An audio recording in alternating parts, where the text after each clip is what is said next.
Welcome to the Fearless Health Podcast with host Dr. Anne-Marie Barter.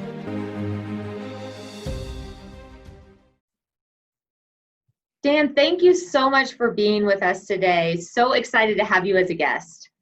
Anne-Marie, Dr. Anne-Marie, thanks so much for inviting me. I'm looking forward to chatting with your audience. Awesome. So I just want to get into this because your book was so awesome. And just for all the listeners out there, can you go over what are EMFs? Of course. Electromagnetic radiation, EMF, has really only been around for us for the last 10, 20 years in a predominant way. In fact, nature doesn't generate electromagnetic radiation other than extremely, extremely low frequency stuff up to 15 hertz. But generally speaking, all the electromagnetic radiation you and I are going to talk about is the stuff we make, the stuff we've generated with all the technologies we've introduced into our lives. So electromagnetic radiation is essentially two forms that we want to talk about today. And it's the radio frequency stuff, the stuff cell phone uses, Wi-Fi that your laptop uses, any of the electronic devices we have communicating with something else are generating radio frequency signals. And as a point of reference, it's about 1 to 2 gigahertz, 1 to 2 gigahertz. That's a fairly low frequency range relative to an X-ray. X-rays are terahertz, billions, trillions of cycles per second.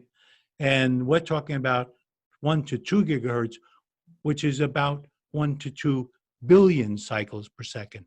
Extremely, extremely much lower. So we'll talk about that. It's the stuff that all the technology around us is generating. And the other kind is when you want to dry your hair, use a dryer, electric motor, and it has a coil inside. That's extremely low frequency emissions. The stuff that's at roughly 60 hertz, really, really low, 60 hertz. Your refrigerator motor generates it, your hair dryer generates it, your toaster generates it. So there's that whole class of electronic AC stuff we have around us that also generates emissions. So roughly that's where the kinds of discussions we'll fall into today. So roughly anything that plugs in is going to generate an EMF. Anytime you plug anything in, there's an electrical current. And when there's an electrical current, there is extremely low frequency emissions. Every time you use a laptop, cell phone, tablet, you use an Apple TV device using Wi-Fi, connecting to your router, that's using RF. And so let's calibrate that a little bit. What is RF? Well, I'll start with, you take a microwave, you have a piece of meat, you put it in the microwave oven, and you push the button, and what happens? There's a electromagnetic radiation signal about 2.3 gigahertz that heats up the water between the cells, oscillates the cells, and it cooks your meat. Well, now you know why I told you it's 1 to 2 gigahertz. It's the same frequency range as a microwave oven. The only thing is, it's much less power. Is that dangerous? Science suggests it is. And what are we seeing? You started with the microwave oven, so we'll go with that. What ill effects are you seeing potentially with that level of frequency? Okay, so before we started, you mentioned something about 5G. Mm-hmm. So let's talk about 4G and below. That's 1 to 2 gigahertz. All the science we know about today, all the research, all the very well structured, designed laboratory environment testing has given us a really pretty good, solid understanding of what happens up to 4G. What we know is there are neurological impacts. We know there's physiological impacts. There could be eyes that hurt. You have tingling in your ears that may bother you, headaches, fatigue, nausea, memory loss, eye strain. You can't sleep right. A big deal when you start talking about the human body performance. So there's so many well-structured studies that we have learned a whole lot about the up to 4G and what the impact is in the body.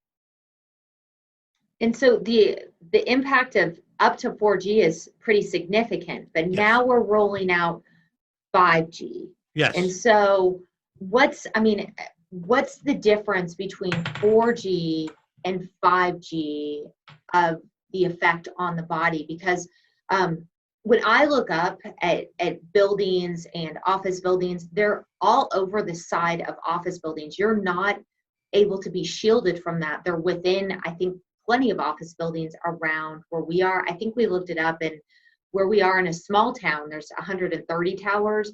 Yep. And in our larger office, there's over 160 within a very close proximity. So what ill effects are we seeing from that? So let's talk a little bit about the RF signal from a cell phone, because that's a little bit about what you're talking about. Okay. When you talk about up to 4G, you're talking about a transmission from your cell phone that can go up to 4 or 5 miles. It can transmit a very long distance, and you can communicate end to end because that signal goes really, really far. And it's in the 1 to 2 gigahertz space. And all the study and research we know about the impacts to the cell are around 1 to 2 gigahertz. When you talk about 5G, no, let's talk a little bit about first. When you talk about a signal from a cell phone, you have a carrier speed that brings you to the cell phone. Within that signal, there's digital information. It's encrypted data that goes inside, that's encrypted by your machine, your cell phone, and then it's decrypted at the other end. That digital signal is on, off, on, off, on, off, on, off. So a lot of what we know about in terms of physical testing and impacts to cells are about that on, off impact to the cell. That's what's basically the jackhammer of a cell phone up to 4G. Now, let's talk about 5G.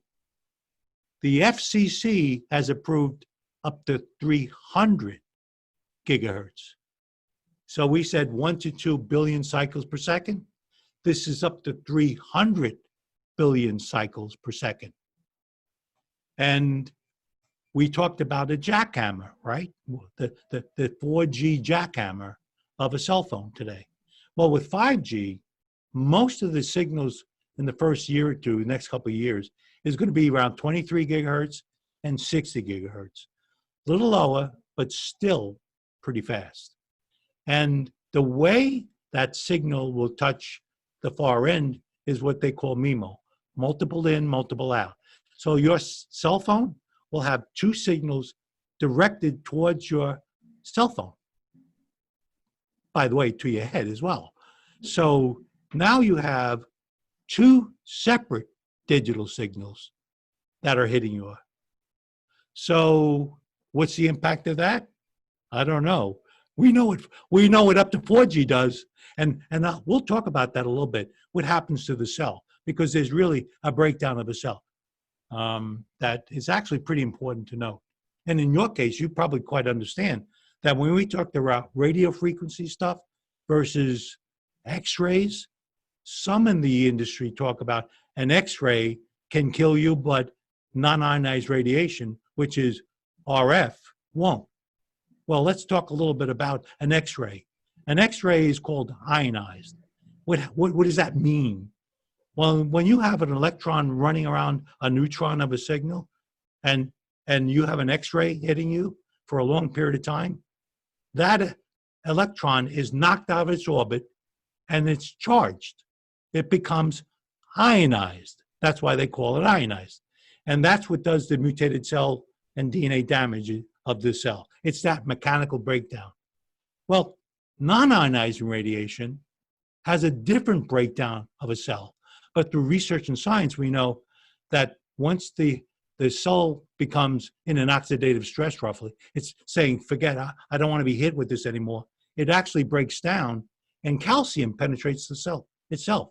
And through a series of processes, it mutates and DNA damages the cell. It's a different mechanic, but an ionized is as bad as non-ionized, or vice versa. There's no difference. Wow. Yeah. Really, And it's really interesting to know. right. Because people say it's not ionized. Well, you don't understand science. Right. We And I have. mean, go Go ahead. ahead. I'm sorry. No, you go ahead. We have Dr. Powell and quite a number of other very brilliant researchers showing the physical mechanical breakdowns of a cell. And it's not as if we don't know that. We do know it. We've clearly been able to replicate it. So the metadata is telling us very clearly there could be damage. And by the way, when I talk about a cell breakdown in the environment that we're talking about today, which has occurred over the last 10 years, when the 1987, when the standards were created for the cell phone, I had a cell phone. I had no one to call. I had no one to call because my friends couldn't afford a cell phone. That was casual use. Today, your son, your daughter, 6 years old, their casual use is hours at a time. And so when you think about that, the standards were created when there was a very different usage factor on cell phones. And today, it's very different. What's the practical impact of that? Well, the standard was developed so it wouldn't heat your head up by 2 degrees in 1987. Because why would it heat it up? It's a microwave signal. And as you may know, the biological impact is far more known to be a problem for the human than the thermal impact. So the standards was created by a 6-foot male model. It was actually an Army group of men, 6-foot male. It represents roughly 3% of the population. The rest of us have thick skulls or thinner skulls. The membranes are more pliable. If you're a woman, if you're a child, it's still forming. What does that mean? That same standard signal doesn't enter the 6-foot male brain by 1 inch. It goes right through the head of a child at the very youngest of ages. What's the impact? We don't know. Yeah. And I think you bring up such an important point with the difference of a child versus an adult or versus Right. an adult 6-foot male. And children today are sitting down and using tablets all day long. Yes. Yes. And so I think that we're going to have, I mean, I've seen in practice just a huge spin up of autoimmunity, cancer, all kinds of things that I definitely didn't experience as a child, but Right. I'm seeing a lot of children struggling with this. And in your opinion, how much of this is linked to cell phone, tablet, EMF use? There's no question whatsoever. I believe our environment has changed, and one of the influences is the electromagnetic radiation in our environment. The ambient is 100 to 1,000 times higher than it was 20 years ago. So what does that mean? Statistics from the industry, for example, will say that frontal lobe cancer hasn't changed in the last 10 years. If you look at the data, it has on the frontal lobe, but not the rest of the brain. So is there a correlation between the increase 2% compounded per year over the last 10 years in frontal lobe cancer related to cell phones? It could be. It very likely may be, but it's really hard to prove. But this is what we know. Through research, we know that the frontal lobe is always where the cell phone is most prevalent and most impacting. Now I want to talk a little bit about something different than that. the neurological impacts. What we know is when I ran a technical laboratories for the Bell system. I had really complex laboratories. And I used to look at the interference with one system to another system. They call that crosstalk interference. Well, with the work we're doing, what we've actually found is there appears to be a similar kind of interference with the brain and the cell phone. So, you know, when you were saying before, you haven't seen that when you were a kid. Well, look at the kids now today. They have laptops and cell phones in their hands at 6 years old. Is there impact to the frontal lobe? And by the way, I call that the supervisory function. That's the most important part of the brain. I mean, part of the body. It controls everything. And there's interference potentially, not just the cell breaking down or a cancer being created. I'm less worried about that. And I'm more concerned about the substantial increase in behavioral issues with kids. Those are more concerning for me because I think trends seems to indicate that. And look, ADHD, it's post and prenatal in some research. Post and prenatal. That means you're in the womb, you're getting influenced by the emissions around you, then you get out and it gets worse. So there's certainly a trend for that. And I like to cite in San Francisco a few years ago, there was a physician and actually gave meters to a bunch of women who were in their first trimester. What they found was that there was a 3 times more likely miscarriage rate when there was higher levels of emissions in their environment than when they were not. Does it influence us? Is that substantially statistically significant? No. And let me talk about that a little bit. If you and I wanted to prove that there was cancer related to exposures to children, we would have to take about 10,000 children, put them in a room, feed them organic food so it's nice and clean, make sure their air environment is clean, and radiate them for 10 to 20 years. Then we'd take another population of 10,000 and would say, let's compare them after 20 years.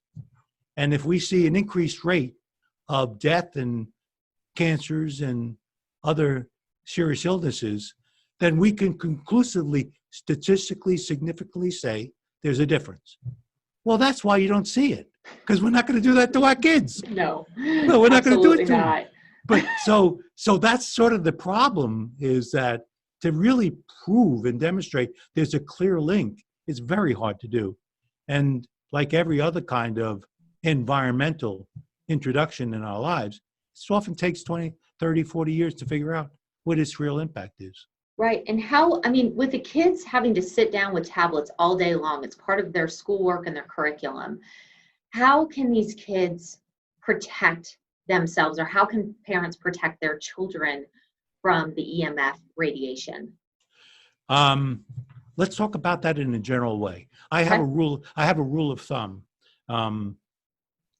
You want to manage the bees in the room. 1 bee won't hurt you, 1,000 will kill you. That's sort of like a general analogy that I use. So any toxin in your environment, if you can pull it out of that environment, that's a good thing. So if you had a gas can opened up in your living room and was spewing out volatile organic compounds, and you were getting sick, what's the best way to fix it? Take it out of the room, right? And that's one of the bees in a room. But all of a sudden, we're getting many, many more toxic bees in the room, and those electromagnetic radiation bees. Your router is transmitting into that environment. Your cell phone is transmitting into that environment. Your laptop is transmitting. So all of a sudden, you have, where 10 years ago you had none of these transmissions in the room, now it's almost swamping your environment that you're living in. So how do you fix it? Turn them off. Plug it in with wire. You don't need to have a Wi-Fi connection. I have my laptop. I haven't thrown my laptop away. I have it wired with an Ethernet wire. I don't. When I use my Roku controller, I have an Ethernet cord to it. I don't have a Wi-Fi. With my cell phone, there's 3 transmissions out of a cell phone: Bluetooth, Wi-Fi, and cell phone transmissions. Do I need all of them? No. I don't use my Wi-Fi. I've never used my Bluetooth. I turn the transmitters off. I just use the Wi-Fi, the cell phone. And very importantly, I move it more than 4 foot away from me. By simply moving this stuff away, there's a logarithmic drop down of power levels that influence the body. Move it away. When it's close, an RF signal suppresses immune. Something you may not even know. But Dr. Ali Johansson, he's been doing this study work for hypersensitive for 30 years. And his research is clearly demonstrated a direct link to immune suppression. Not a good thing, right? That means your body needs to be prepared more than ever before in this new environment we're living in until we somehow control the toxins that we're introducing in our environment. And how can, you talked about pregnant women that were more likely to have a miscarriage when they were exposed to higher levels of radiation. Right. How can a woman protect herself from that when she's pregnant? Is there, other than moving, the cell phone away or the laptop away, is there something else to do? Because the radiation is all around us. Yeah. Truly, the best thing you can do is move it away. Mm-hmm. I mean, literally, that's the easiest thing to do, and move it away. I have a company that sells shielding, but you never have to buy anything I have if you're simply diligent in your environment. So what I always say is, like your router at night, get a little controller, turn it off at night automatically, turn it back on at 7 o'clock when you're up. It's not a big deal, $10 to control it, and you're safe. In your bedroom, you definitely want to make sure there is nothing. I was talking with a podcaster once, a wonderful lady, bright lady. And I was telling her, melatonin is disrupted by RF signals. And she was being very polite, said, oh, that's good. And I said, do not have a cell phone in your bedroom. And that's one way we know that there is an influence of melatonin. That's one of the 4,000 body functions that potentially are interfered with when you have a cell phone or any other RF signal within an environment. About 4 or 5 weeks later, she calls me up and she says, I didn't believe you. Yes. She said, I didn't believe you. And she said, my husband and I are sleeping. And I said, now you know why. That's great. So when you're looking at this and determining, you mentioned a little bit people that are hypersensitive to EMFs or to identify if they're sensitive to EMFs. I mean, I think it's a good idea to move it out. How can you identify if you're somebody that's you're hypersensitive to this? You'll like this. I have a test. Let's Do hear you it. like to smell perfume? Do you like to smell gas? If you don't, you are multiply chemically sensitive. Mm-hmm. If you're multiply chemically sensitive, you're electrohypersensitive as well. You actually can feel it, particularly those who are extreme. It can get really, really pretty bad, as you may know. And it's a perfect test because they're complaining about when I go through my laptop closely, my hands tingle. When I put a cell phone to my head, it hurts. My eye hurts when I put a cell phone. Well, that's because you're electric hypersensitive and your body is responding and saying, get it away. So one of the best little things to ask is, are you multiply chemically sensitive? And 100% are electric hypersensitive as well.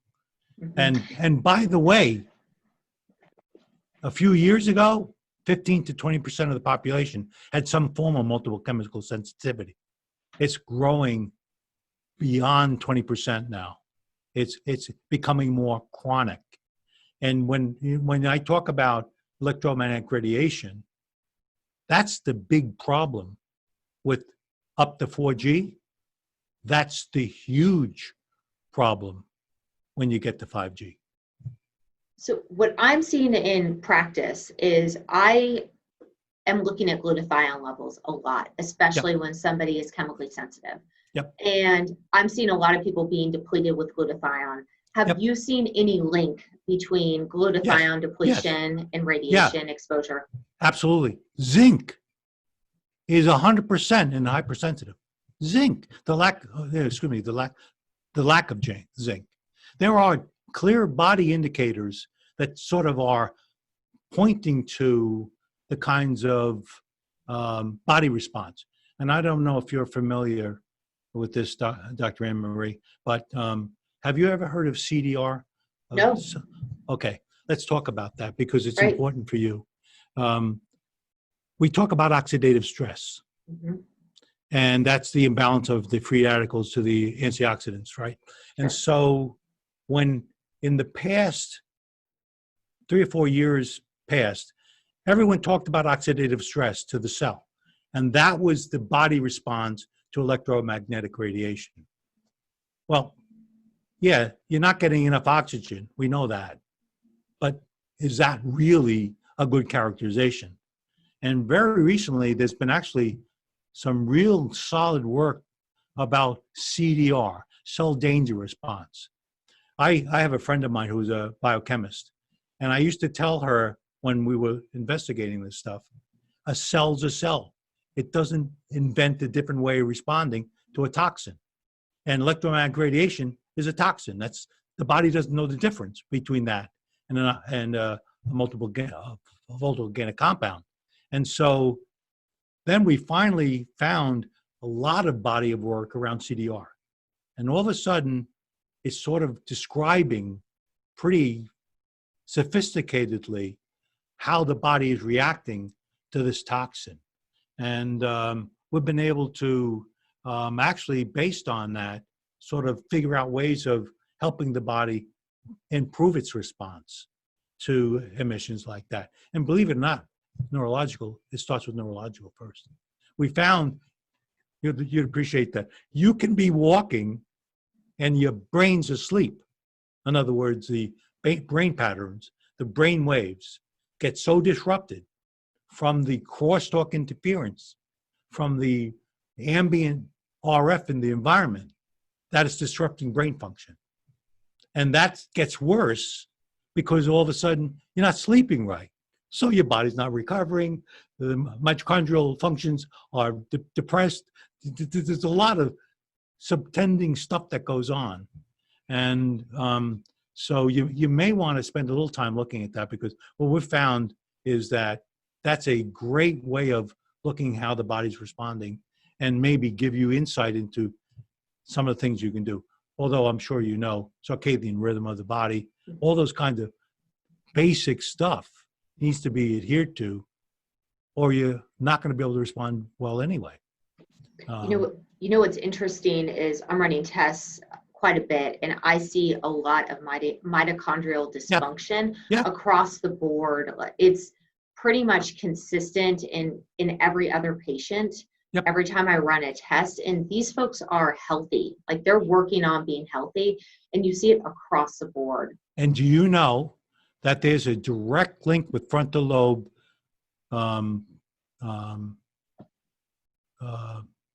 moods, brain function within the frontal lobe that directly correlates to mitochondrial performance, not recovering?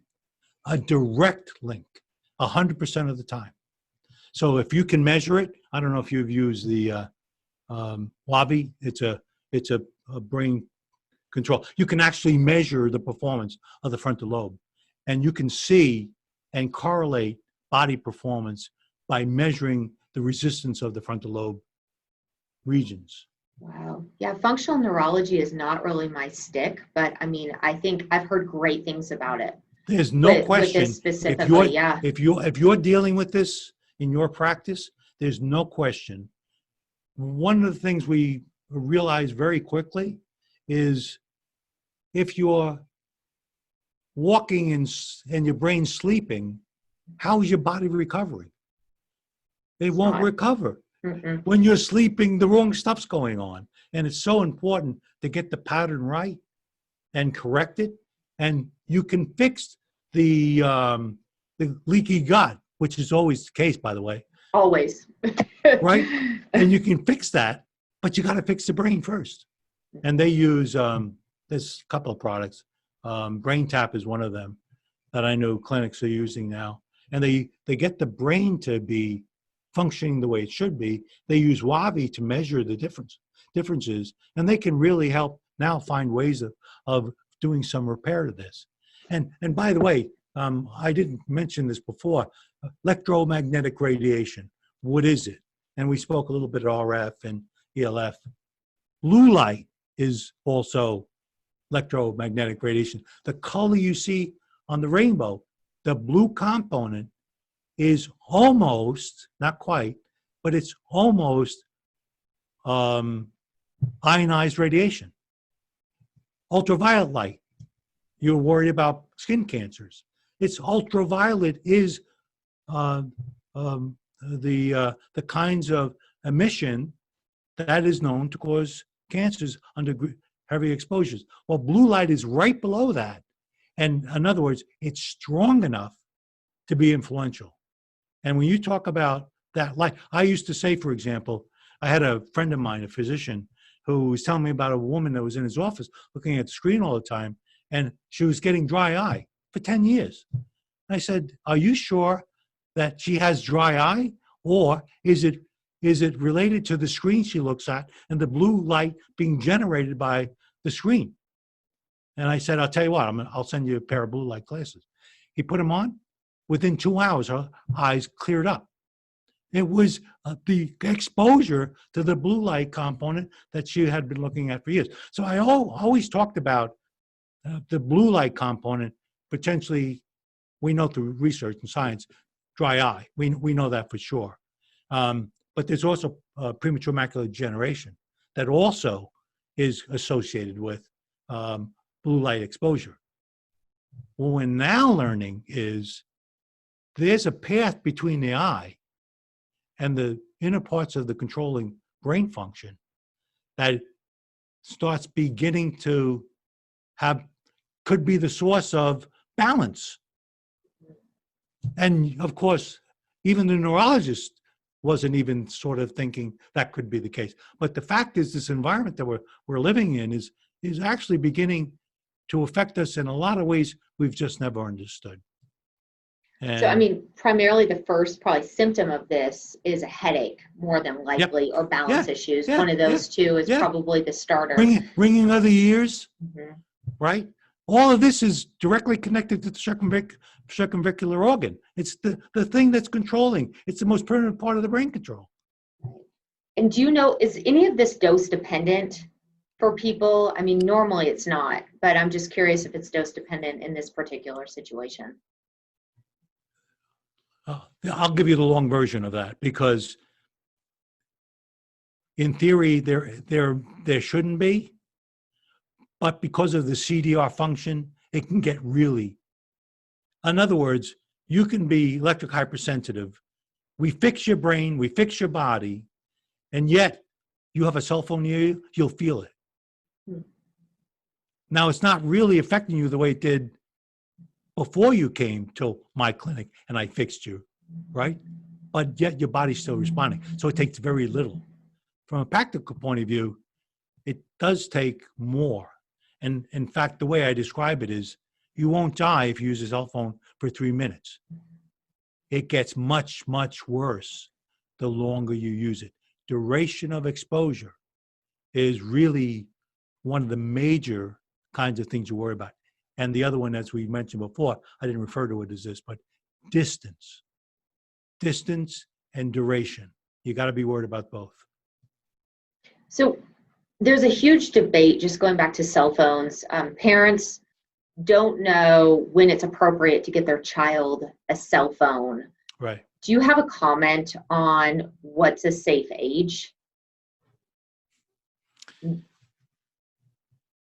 The 23-year adult Army was the standard. That's 1.6 watts per kilogram. If you're lucky, the manufacturer stays within that number. That goes all the way through a child. When you're 12 years old, maybe halfway through, it keeps on being less and less as you get older, and potentially less damaging as you get older. But you know what? I got to tell you a side story. My boys were visiting me about 7 years ago. They were using a laptop on their lap. My wife says, I want grandchildren.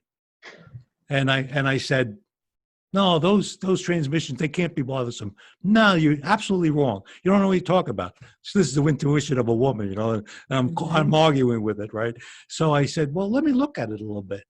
And so I began looking into the research, and I found after about 3 to 4 hours, 25% of the male sperm is immobile.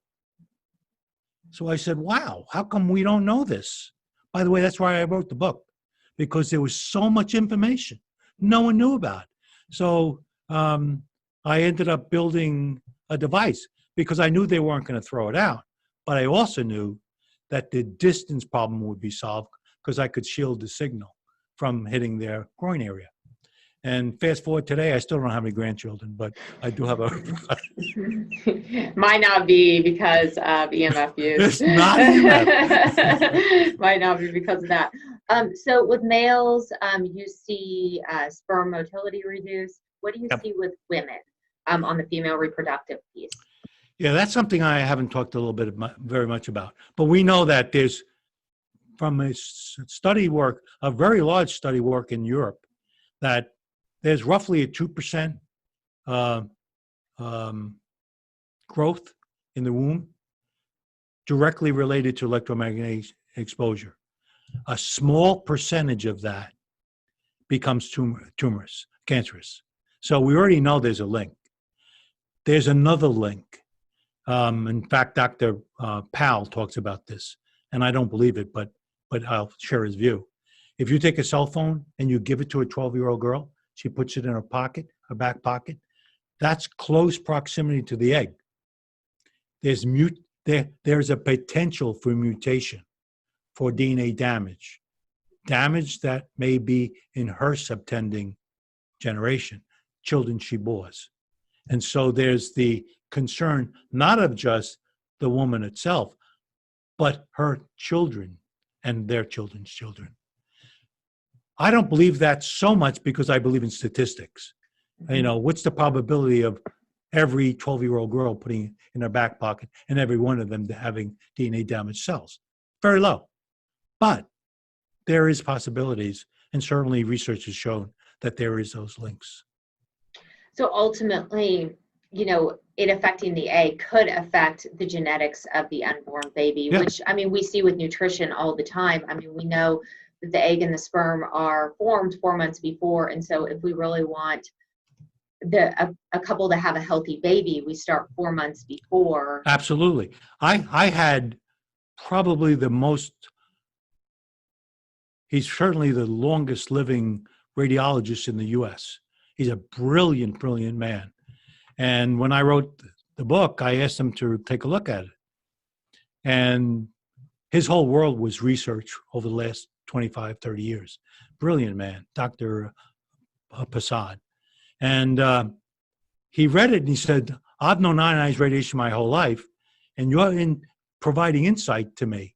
But you know what? The part about impacting the womb, I'm not sure I believe that. Then one day he called me up about a year later, and he said, you know what? I had a young woman in my practice. She came in, she had a baby, and that baby had the most obscure genes that they've ever seen. And he said, you know what? That's what I remembered you telling me, that there could be that link. So that's anecdotal. It's certainly not science, but I don't know. I'll tell you, I got into building cell phone shields because of an anecdotal story. These parents gave a 16-year-old girl a cell phone. And within a year, she had frontal lobe cancer and passed away. It really, that's anecdotal, but she wouldn't have had that problem if she took precaution. And kids don't know that now, but you should. Yeah, I feel like no one's really talking about this. No. This isn't, this should be yelled from the rooftops. And I feel like a lot of the environmental chemicals that we're exposed to, it's very hush hush. And I mean, it's personally what I do all day long in practice, but I just think this should be yelled from the rooftops. Oh, there's no question about it. And a little bit of the problem is I've mentioned Dr. Powell, Dr. Ollie Johansson, Dr. Carpenter out of New York. There's so many people, and Dr. Muskowitz out of Berkeley. There's all these people saying, what's going on? We know there's thousands and thousands of research studies, thousands that come to the same conclusion. Now, if I'm a skeptic because of statistics, I would be a little concerned. I would think there may be some precaution I should take in my life, because we know the standards were for a 6-foot male that was using the phone occasionally. That is absolutely not true today, and they were thermal. Everything you and I talked about is biological. And there's no legislation in the state that I live in specifically on 5G, cell phone towers, cell phone use. There's no legislation around it. Do you know why that is? I can tell you exactly why. The FCC issued some governance about local municipalities. They've prevented local municipalities from being resistive to the installation. It cannot be turned down in local municipalities because of health reasons. You may not look at how it looks in the thing, but you can't turn it down for health. This is law. Now, I'm going to give you an idea of what that means. When you have a cell phone, we talked about 4 or 5 miles. The transmitters on the cell towers are 60 watts. 60, remember, 60. Well, 5G is so fast, it can only go 750 feet. So you have a cell tower every other house on your block. That's 20 watts. If you look at studies around 60 watts, anybody within a mile of a 60-watt signal is 3 times more likely to have a cancer. I have no idea with 5G. In fact, if anybody tells you they really understand what 5G is going to do, they have no idea what they're talking about. Why? There's been literally no study by absolutely anybody in the industry. But this is what I know. At 18 gigahertz, bugs, the biome of your gut thrives. Is that a good thing? Maybe, maybe not. I know that 90 gigahertz, when I remember seeing you in college and I saw you being run away because there were guns that the government was pointing at you and breaking up that crowd. That's a 90 gigahertz electromagnetic radiation signal that happens to resonate with your sweat gland. It's chemical. So it absorbs it. What happens when you get really, really hot and you run. So at 90 gigahertz, I know it's not so good. I know at 18 gigahertz, it's not so good. But the rest, no one can really tell you because we've not studied it at all.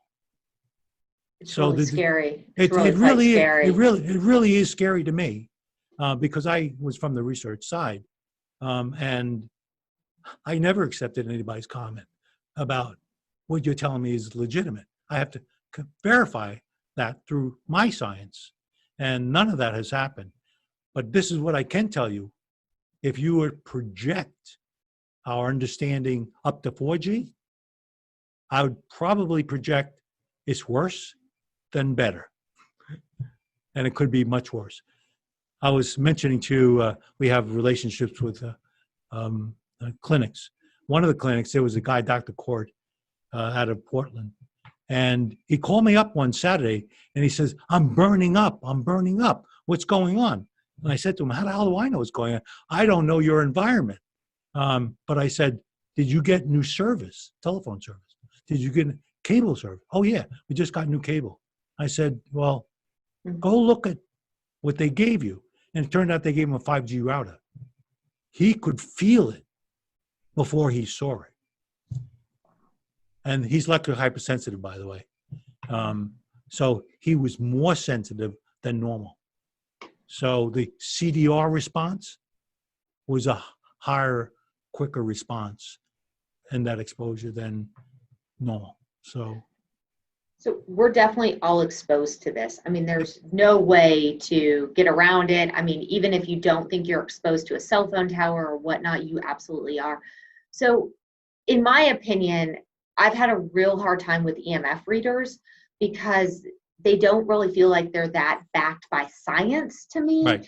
But They don't understand physics. I'd really like to get your perspective on the EMF readers and what we could maybe rely on or depend on to know how much we're being exposed.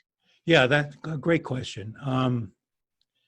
Meters can be orders of magnitude incorrect. Why? Because they're not laboratory meters. They may be right, they may not be right. You have no idea. So when you pick up a meter and you think you're going to die because the thing's beeping red to you, that doesn't mean there's danger. It just simply says that meter thinks there's danger. But if you spend time trying to figure out where the bees in the room are, you're better off spending your time doing that than trying to use a meter to tell you what you would already know if you were paying attention to your own environment. Like we were talking about smart meters. Mm-hmm. People always ask me about smart meters. It's a 1 gigahertz signal that is periodic. Every second, every 30 seconds, every minute, every hour, every 24 hours. It depends on who you're doing it, what function it's doing.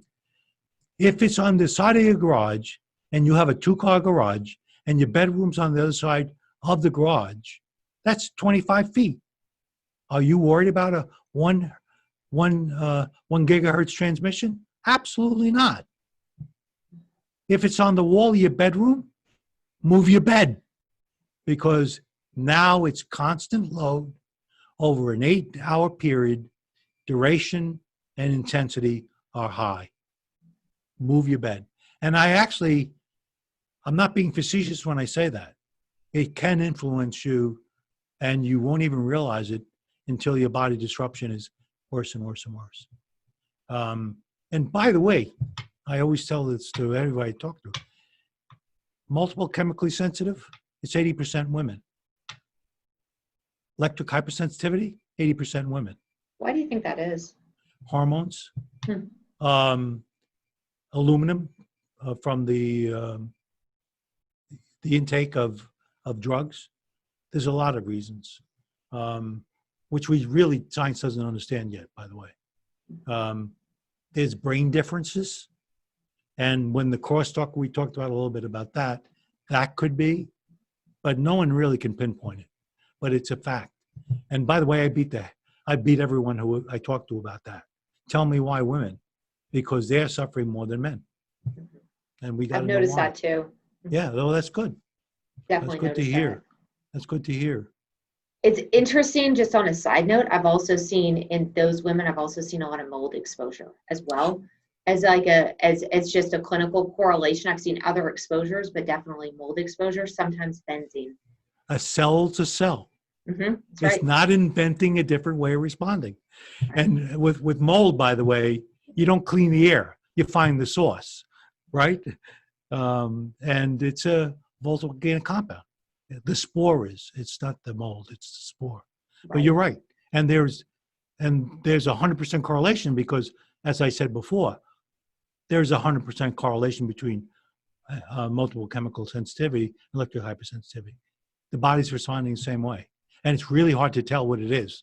You really need to make sure you clean both environments, the electrical environment as well as the chemical environment. So just to recap, it sounds to me like the smart meters aren't really backed by science across the board. So No. It's really about paying attention to what is in your environment and looking around and just noticing that, and ultimately changing your environment to be away from the EMFs that you're noticing. That's Dr. Anne-Marie, you're absolutely right.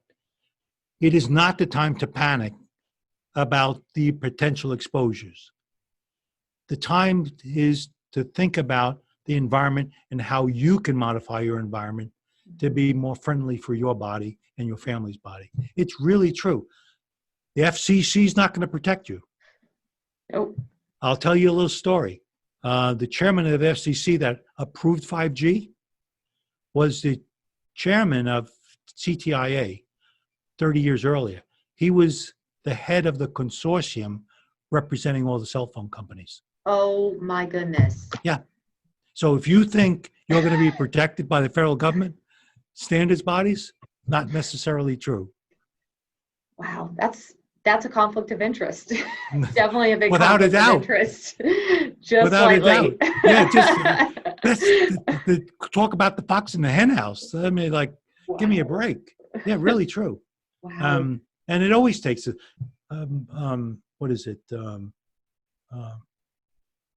You used to cook your French fries in it. The oil. What is it? Trans fats. Oh, gotcha. There was a lonely biochemist 35 years ago that said, eggs aren't killing you. It's the trans fats we're using. It took how many years before it was banned? Last year was the first year it was banned. That's how long it took. It's incredible. Yeah. Incredible. So I think the other thing that I've really struggled with is people just put these chips on their cell phone and they'll say, I'm safe. And to me, it's really been hard for me to find science-based articles on these particular devices. And then also looking at what I've researched, that you don't have the EMF readers aren't really reading correctly. It's also what I think science has stated, or at least what I've seen. Yeah. This is my opinion. So I'm curious, what is something that we can use to protect ourselves, and how is what your Defender Shield products, how are they superior than some of these other products? I had a chit-chat argument with, she was a red blood cell expert, and she was proving that electromagnetic radiation modifies the red blood cell count. I said, who gives a darn about that? I'm looking for the more serious, more permanent.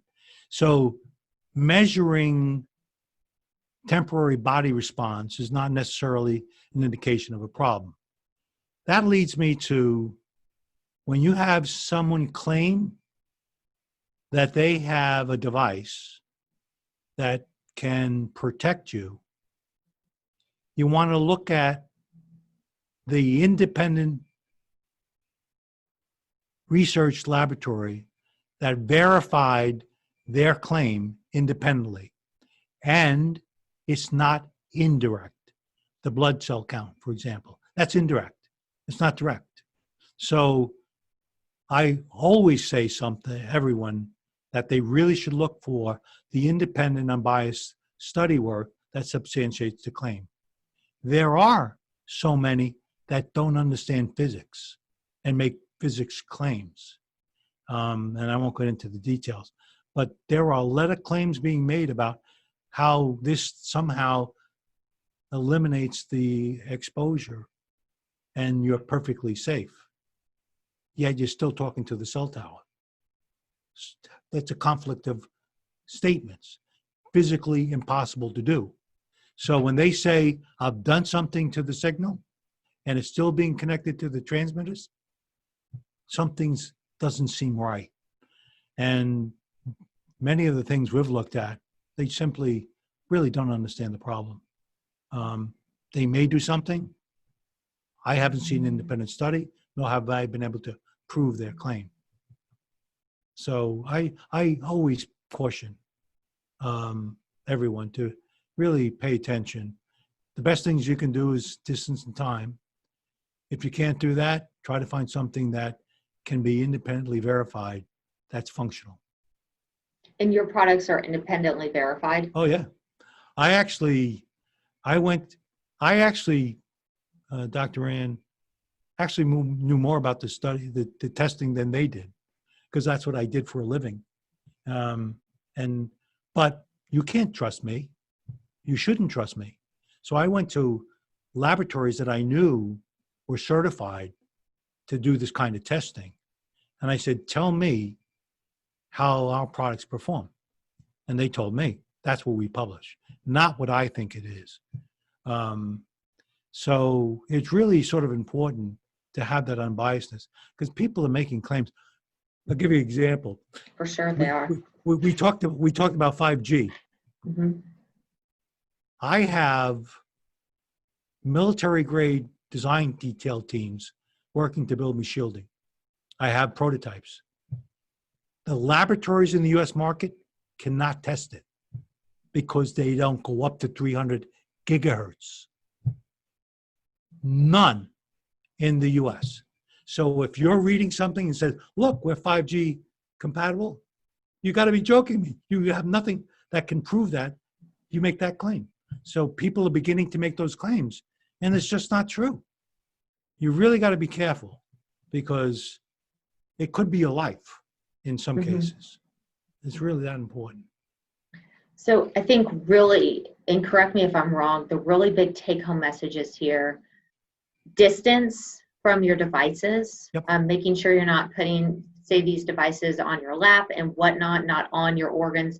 Don't be putting, say, your cell phone in your back pocket. Right. Maybe as much as you can, put your cell phone on airplane mode so it's not transmitting constantly.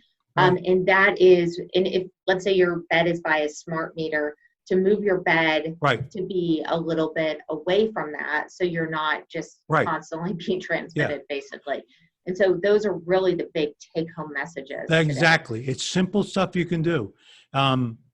Within a day, if you have a router 10 foot away from you, that's probably sort of okay. At night, forget it. You do not want it in that environment. So you really want to be conservative, move it away, turn it off, make sure your environment is clean. And honestly, making that environment clean is the best thing you can do, and it's the simplest thing to do.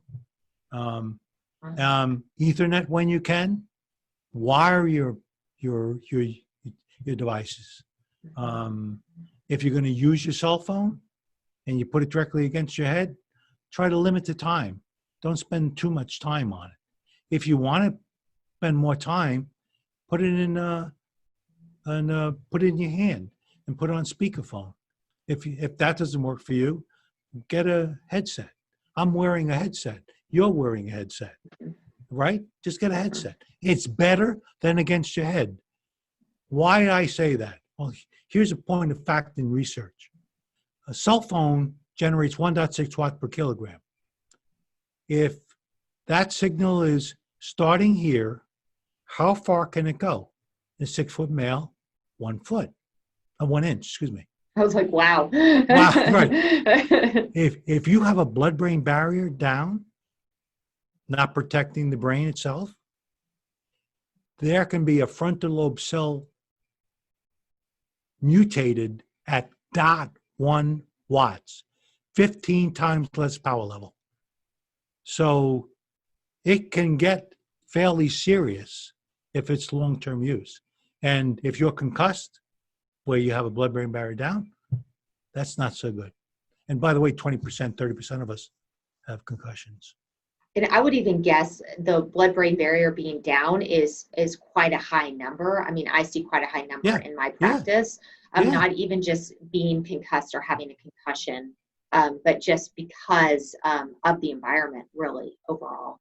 Yeah. So, By the way, electrohypersensitive have concussion-like symptoms. mhm. It's really interesting how that's why the body's a body, cell's a cell. It's reacting the same way to the toxic environment it's in. This has been awesome and incredible. Where can people find your products? They can find my book, Yes. The Radiation Nation, which, by the way, I wrote for the layperson. I was so frustrated. There was so much research, and no one knew about it. The practitioners didn't know about it. The researchers did, but they talked to themselves. They didn't talk to the public. And then the complexity of what is EMF, it's not that complicated. So the book, Radiation Nation, is a book that tries to help you understand our environment today.